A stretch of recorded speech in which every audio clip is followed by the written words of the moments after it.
You could take that same part and run it in a machine that costs 20 times as much. You're not going to gain anything from it other than you're going to have less money in your pocket.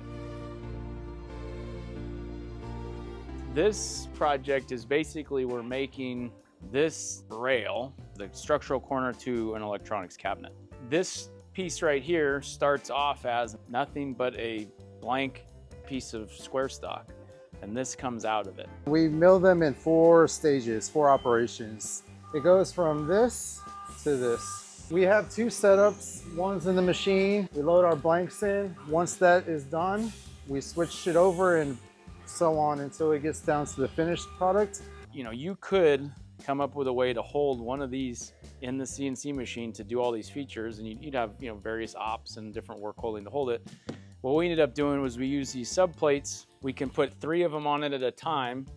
So we have in the machine 4 different operations. So op 1, 2, 3, 4. These 4 will go in the machine. It'll start like this. It will machine op 1 on this plate, op 2, op 3, op 4. When we get done with those, we press one button, take the 4 plates off the machine and replace it with the 4 new plates where everything has moved to its subsequent position. That process takes like 4 minutes to do that. It's basically push a button, pull them off, put these on, press the button, close the doors, hit go. Now that machine's gonna run for a little over an hour, and it takes us about 20 minutes to jump the parts from 1 to 2, 2 to 3, and so on. We have about you'll say an hour and 20 minutes, and it only takes 20 minutes of human intervention, and we're getting 3 finished parts off the back end of this, every one of those cycles.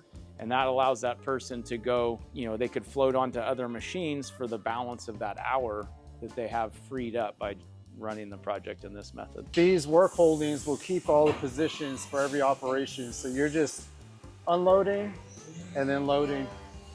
And so while the machine is running, it gives you a good opportunity to reload your pallets so the machine has no downtime on it. So this is the product after the operation 4. It still needs to be cleaned up in the bird, and we'll go ahead and chamfer these holes here. I'll chamfer the back side so it sits in our fixture over there perfectly. Initially, we were putting these tapped holes in on the CNC machine, but we would have needed another CNC machine. So what we did to optimize our machine run was just do these manually. While the machine is running, the operator could come over here and manually put in the holes that we need. And this fixture is meant to give us perfect tolerance on hole placement.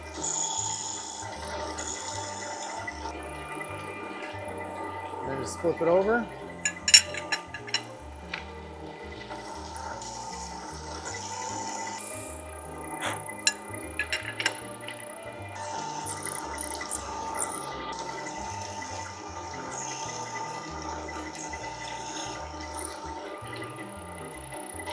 Now that we have our holes, we just put it in this next fixture over here, and then we go ahead and we do our tapping.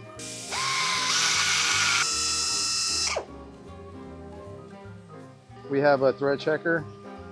It meets our depth that is required.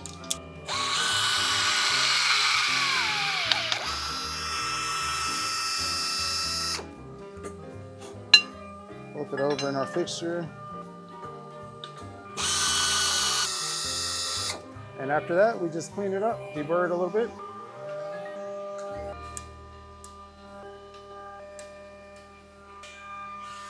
That is our finished part. Efficiency is mostly about using the machines smartly, to use your word. Like, I'll use an example of like this old machine is probably close to 20 years old, and it's making parts almost 12 hours a day, every single day, because we've come up with a work holding system where we're just like switching them in, switching them out. Like, we've put a lot in the thought into how we operate that machine to its fullest. You could take that same part and run it in a machine that costs 20 times as much. You're not gonna gain anything from it other than you're gonna have less money in your pocket. So the efficiency that is gained can be gained from the machine, but you have to have a system, you have to have a process, you have to have a strategy to execute it and gain any true efficiency off the back end. That's if we're just talking about time, and then you have to consider cost. We maybe have a controversial view on inspection. Inspection is waste. It's not providing any value, because we say value is when you're changing the shape of material towards the direction the customer wants us to be. Do we need to do inspection to verify that we did what we're supposed to? Yes, but that still means it's waste. So what we're always looking for is, how do we validate what we did in step one when we do step two that proves step one was right? So we look for opportunities to have what I call inherent quality control. It won't go into the fixture in step two if step one wasn't done correctly. Therefore, we don't even know it, but we are doing inspection. There's always going to be, more complicated parts. There's always going to be someone that's going to say that's not true. But the vast majority of parts in the world don't need to be measured with micrometers and calipers and CMMs and surface plates and all these things.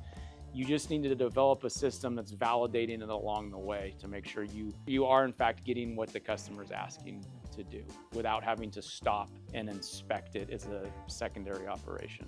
We also get pushback of like, well, isn't machine maintenance cutting into productivity? Isn't that against efficiency? No, because we keep our machines running all the time when they're intended to run, and we set aside plan time to do maintenance, and we treat that very seriously. So we make sure the machines do what they're capable of doing at the highest possible level.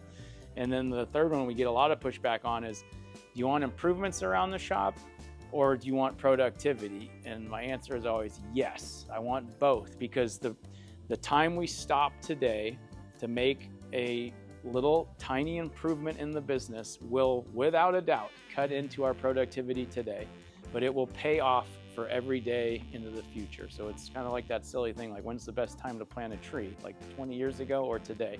And we're gonna do it every single day. We're constantly paying into that system so that, yep, we're gonna take a little bit of time out today, but man, when we've made that such a habit, all those improvements are paying dividends for us constantly. This is American Precision Engineering. We make the stuff that makes the stuff.